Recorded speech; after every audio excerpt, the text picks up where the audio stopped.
Are we good, Pedro? Yeah, you're live. Okay, great. Thank you. Hello, everyone. Welcome to your first BiSci 3 Unexam. Yay! I am excited to share today with you, and I'm looking forward to this opportunity. So first, take a moment and just put your feet flat on the floor. Sit up straight with your head reaching up to the sky. And take a few deep breaths to ground yourself and myself into this opportunity. Take at least 3 good big deep breaths. Come to presence.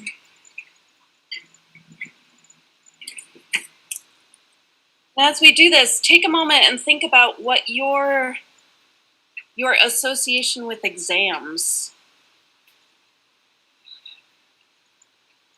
You might suddenly feel different out of that place of groundedness. I know that exams always struck a chord in me of anxiety. Exams intended to be a measure of what you have learned. Take a moment and think about it. Is that your experience? Is an exam really a reflection of what you've learned? So there's a lot of knowledge out there. I would typically say in this room, maybe in this YouTube, in this Zoom room, there's a lot of knowledge, a lot of experience, a lot of variety, a lot of wisdom. You've been writing and reflecting and going through the process of discerning. We're growing into this place of metacognition, thinking about our thinking. And it takes a while to get used to this, and that's okay. I am guessing that it's not a space that all of us live in or have lived in before. And so today is going to be a culmination of part 1. We're going to be bringing together the parts of the course that we've done so far. And this is a separation between the first section and the second section. And so I want to take a few minutes to really dive into where we've been in a little bit different way. So first, an unexam seems appropriate for this class since one of the ongoing themes that we've been working with is unlearning. So an unexam seems appropriate, and it's not going to be this.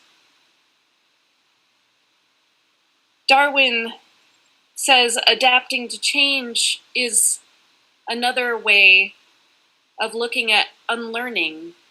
It's not the strongest of the species that survives, nor the most intelligent, but the one that survives is the one that's most adaptable to change. And that involves unlearning.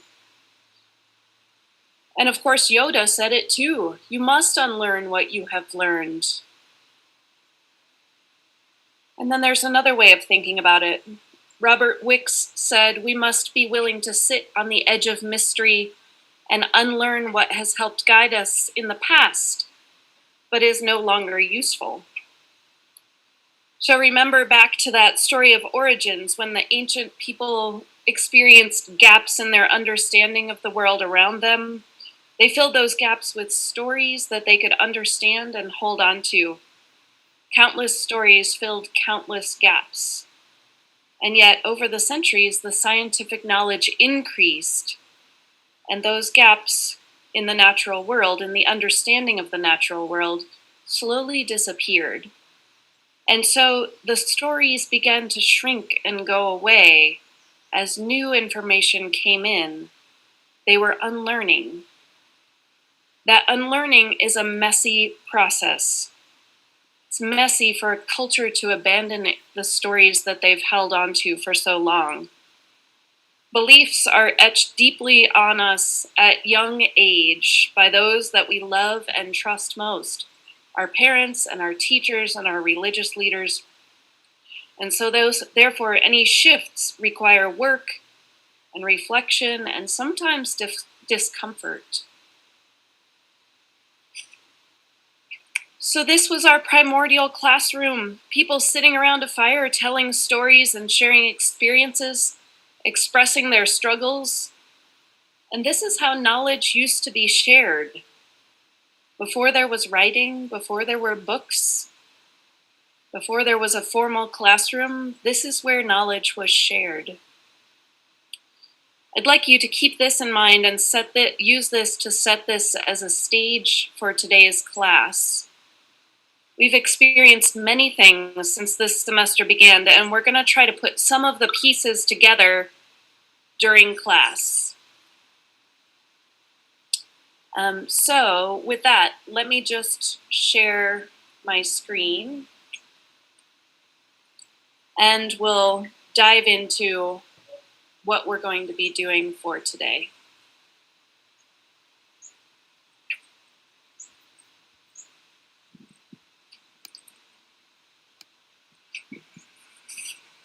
So here we are in this environmental science class. What is environment? What is science? In this case, we're exploring the story of what it means to be fully human, to be fully nature, to be fully connected, and how we are environment. We are connected to all of this that's around us. We're also learning how we are scientists. Look at that bottom image. Critical thinking, hands-on, intellectual, creativity, questions, deduction, communication, thinking, processing, collaboration. We are scientists every day. So here's how we're going to dive into the Unexam for this environmental science class, where we are environment and we are scientists. So we're going to reflect back using this compass. This compass is a way of wrapping our heads and hearts and guts around all of this. There's an eco-psychologist named Bill Plotkin, and this is based in his work. He connects the 4 cardinal directions to becoming fully human, fully connected. And so the north is the place where Bill Plotkin says that we live most. So it receives most attention in our culture. It's the place of conforming. It's the place of being normal or feeling as though you have to fit in to everyone else. We've been conditioned in a lot of ways, many of us, to have it in our minds that we must be productive and responsible and decisive and competent. We have to be rational and independent. Those are all qualities that Plotkin associates with north. So reflect on those for a minute. Productive, responsible, decisive, competent, rational, independent. They're all fine qualities and have their place. But as humans, we're equipped with capacities and potentialities that extend far beyond these adult attributes. But we're going to begin today with the north because it's the place where I believe we are most familiar. Thus far, from kindergarten to 12th grade, you have spent about 16,380 hours in school. That's, of course, with perfect attendance. And so, is school the best place for learning to happen? You've obviously spent most of your life there, a great majority of your life there. And so consider that, and consider the exams and this Unexam while I share this story with you.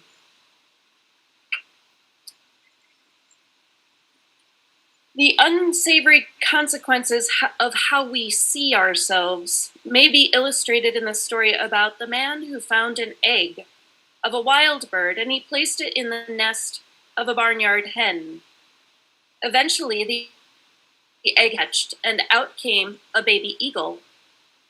The eaglet was reared with that brood of chickens and he followed their example, scratching the earth for worms and insects, plucking and cackling and thrashing his wings in a feeble attempt to fly. And then one day, when the eagle was several years old, he looked up and was awestruck by a magnificent golden-winged bird soaring overhead. He asked a nearby chicken, "Who's that?" And the chicken responded, "That's the eagle, the king of birds. He's different from us. He belongs to the sky. We, on the other hand, are chickens. We belong to the ground." The barnyard eagle continued to live as a chicken until the day he died. And why? Because that's what he believed he was. Might it be that the same for some of us, that our culture, including our educational system, has conditioned us to see ourselves only as conditionally lovable, meant to spend our lives as drones with our heads to the grindstones, when in fact, we might be eagles, magnificent beings capable of things beyond our wildest imaginings. So I'd like you to take 3 minutes in your groups and consider this question as part of your Unexam. What's missing if we live just in the North? How would you consider that?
So that's something to consider about the side of the north. Moving along to the east. East is about questioning and awakening and seeing with new eyes and self-discovery. And as you may think back on what we've experienced, what you have experienced so far in BiSci 3, this is a lot about what this first part of the course is about. It's about asking questions. It's about seeing yourself as a scientist, and seeing yourself for yourself. And so that concept, the idea of seeing with new eyes, there have been a few places in particular where BiSci has invited you to do that.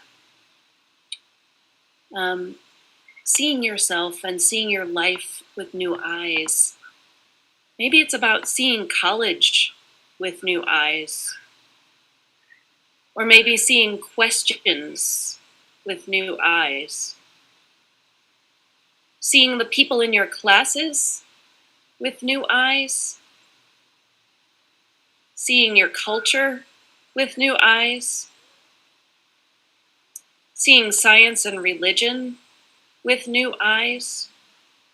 So it's about shifting perspective. It's about that unlearning. It's the opportunity that we have. And so now I'd like you to pick one of these topics of the 6 that you see on the screen. And on your notes page for today, I'd like you to take a minute, and jot some words down about that. Take a moment now and jot some words down about the one that strikes closest for you, strikes something that's shifted within you. Take a moment and write.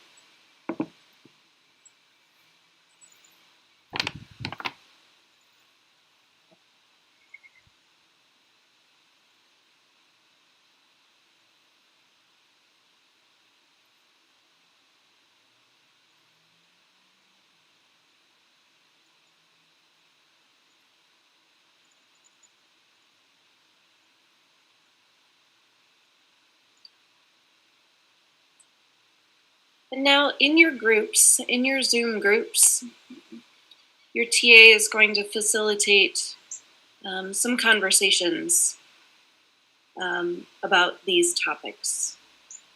So we'll take a few minutes for that now.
So take a moment and reflect on how it feels in your body, maybe in your heart, maybe in your gut, about how you feel about new opportunities, how you feel about this way of opening to new things, this way of opening to seeing in new ways.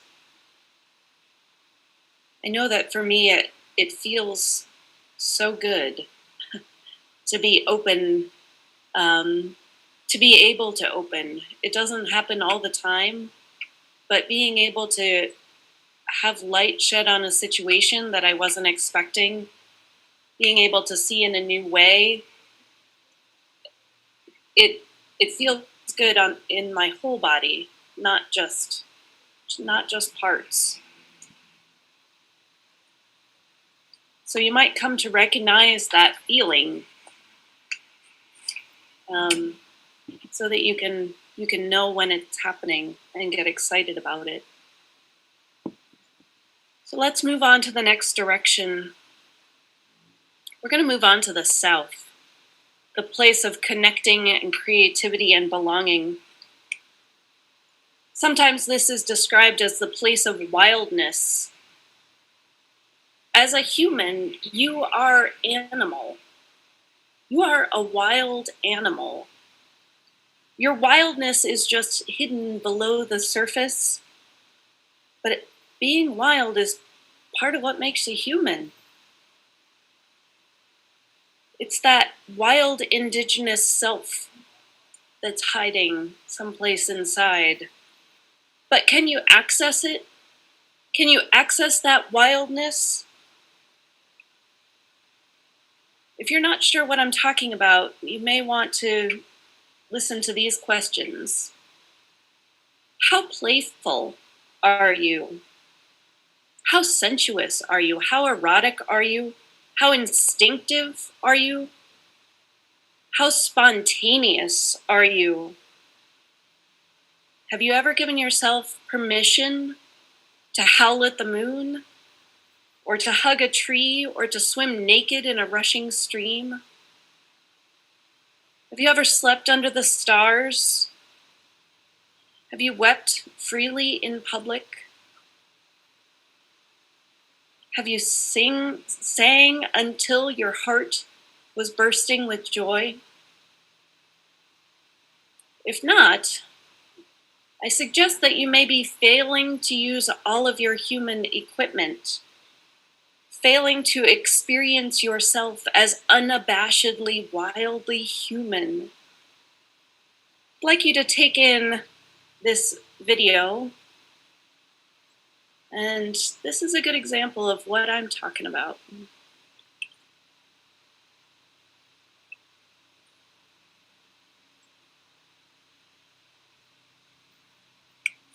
Oh goodness, hold on just a minute.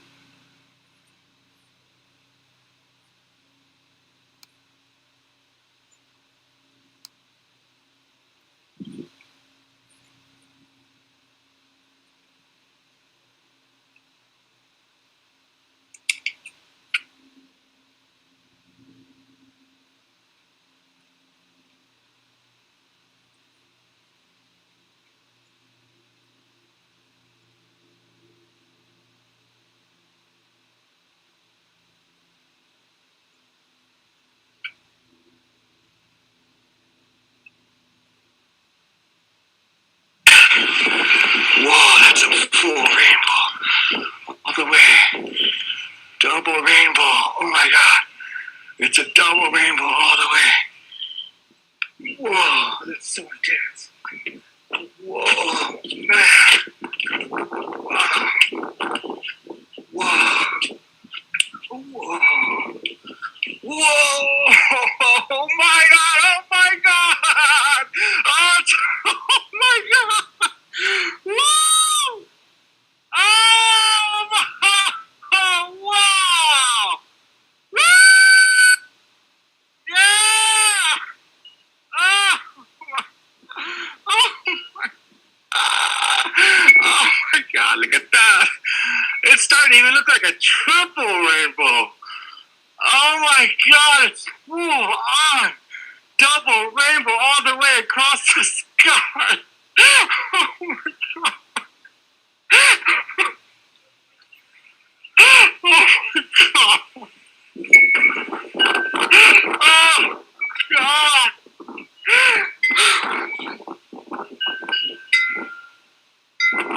What does this mean? Oh, oh my God.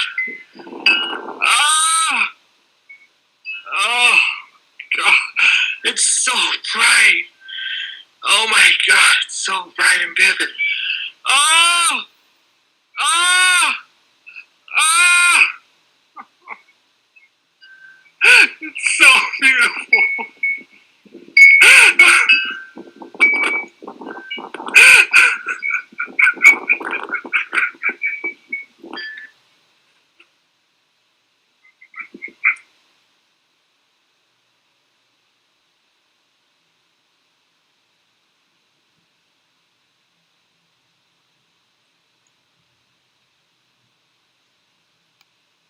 So that's about the South. That video was filmed in 2010 by a man named Paul Vasquez. And now I'd like to share just a little bit more of his story, if you bear with me again to correct my video mistake. Just that joy that he's sharing is pretty amazing. So hold on just a moment while I fix this again.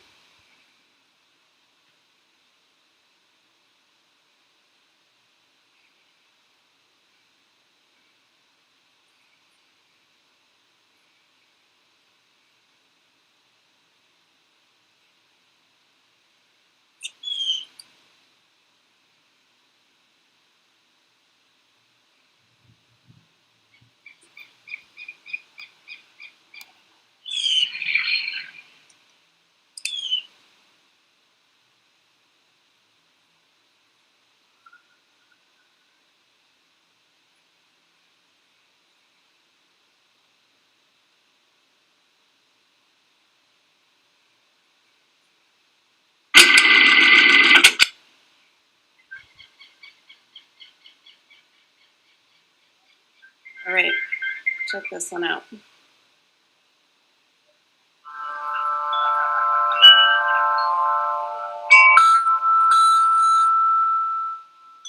My name's Paul Vasquez. My friends call me Bear, but I'm famously known as the Double Rainbow Guy. Oh my God, it's full on. Double rainbow all the way across the sky. Oh my God. What does this mean? When the double rainbow came, I knew that something powerful was going on. And then I woke up July 3rd, 2010, and my email was full of messages from YouTube. So I read one of them, and it said, Jimmy Kimmel tweeted your video, you're so lucky. And I said, it hit. It's happening. A double rainbow. Double rainbow. The double rainbow guy. His freak out goes viral. I've lived here on the side of this mountain alone for decades. When you live alone like this, you connect to nature on a deeper level. When you can yell at the top of your lungs and no one cares or knows, it gives you a type of freedom that most people have no understanding of. Oh, wow! I was not on drugs that day. I had not done anything that day. I came to live in Yosemite in 1985 when I was 22 years old, and had been living there about 3 months when I decided that I never wanted to leave. A lot of people in the beginning thought I was camping. No, I'm sitting in the same exact spot that I was when the double rainbow came. The mountain that you see in the double rainbow video, I look at every day in my front yard. When I shot the double rainbow video, no one watched my videos, and that's gone. I'm never going to get that back. My YouTube channel is an expression for what I see and do in my life. I do it because I like to watch my own videos. It's fun for me, it's entertaining for me, it's my art, and it's my memory. It's a double rainbow all the way. was in the Microsoft commercial and the Vodafone and the Smart Water. They all used me. They didn't use the video. There was never any thought that, yeah, I'm going to put ads on it. I turned down all that money because it's a video of God and you can't put ads on God. And the other thing is I wanted to gift my most popular piece of work to humanity. It's like, here's my heart. Here's my best thing that I ever made. And you can have it for free. In some aspects, I feel really, really rich. You know, I might not have a lot of dollars, but, you know, I have 100-mile views with complete privacy that hundreds of millions of people have seen. I got it pretty good. You know, I go to sleep when I want. I wake when I want. I do what I want. My life is my own. I'm not tied to an alarm clock or to a job. It's a beautiful way to live. You can't look at a rainbow anymore and not think about me. It's just the way it is.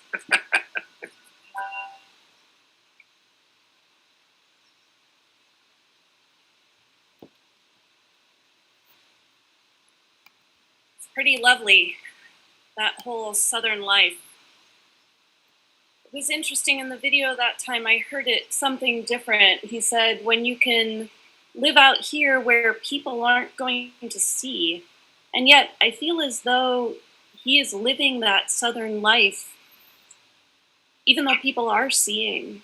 And I think that there's something really strong and really empowering and really cool about that. A sad note is that Paul Vasquez passed away in May of this year. And if you have the chance, the comments on his YouTube channel are pretty inspiring. It's people finding nature and finding connection through his video, his double rainbow video. It's got 47 million hits or something like that. And even now that he has passed, people are finding connection to the South, to nature. And so I want you to consider, reflect on this sense of freedom, of being so able to be so full of being yourself. What would that be like? What would that be like? I'd like you to take 3 minutes in your groups and talk about this. I think you already are. So go for it.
So we have one more direction to explore.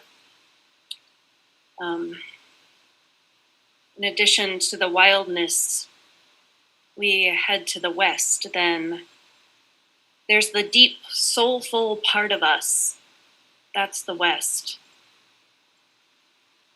There's something that calls us to discover our destiny so that we might give the world our greatest gift, whatever that might be. But that takes some exploration, some transformation, some discovery. It's that itch that we feel in our souls that has the power to shake us loose from the life-denying shackles of being status quo. It's that itch that calls us to our true meaning and purpose. So that's what the West, think about those settlers. The reason that West, think about those settlers that were headed west to find their goals, find their destiny, something that they're longing for. And so my question for the West to you today for this Unexam, what would it mean for you to love Earth? How would that discovery shape you? Why might it be important? Why might it help you to become more you? So I'd like you to take 4 minutes in your groups and hash out this Unexam question.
James T. Farrell wrote this: if you love something, you want to be near it physically. Could be a person, a pet, a home, a piece of ground, a tree. If you love something, you want to be near it physically. You want to know everything about it, its story, its moods, what it looks like by moonlight. If you love something, you want the best for it. If you love something, you fear its loss and grieve for its injuries. If you love something, you want to protect it fiercely and are helpless to do so otherwise. Find this to be a very powerful statement, and yet I also feel as though there's one thing that's missing. If I love something, I want to be my most real self and my best self for that thing.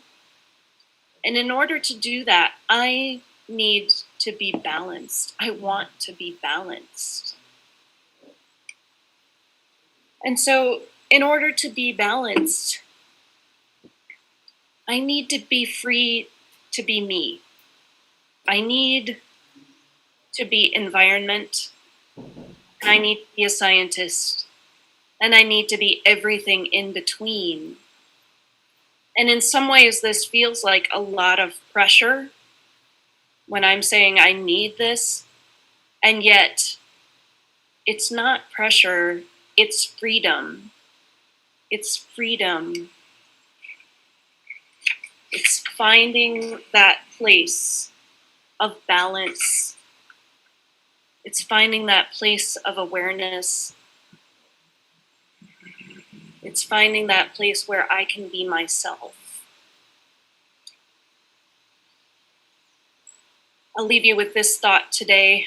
Remember, at the beginning, I said, what we believe, we become. So this quote by Mary Oliver is a good way, a very, very thorough way to wrap up our Unexam for today. Listen, are you breathing just a little and calling it a life?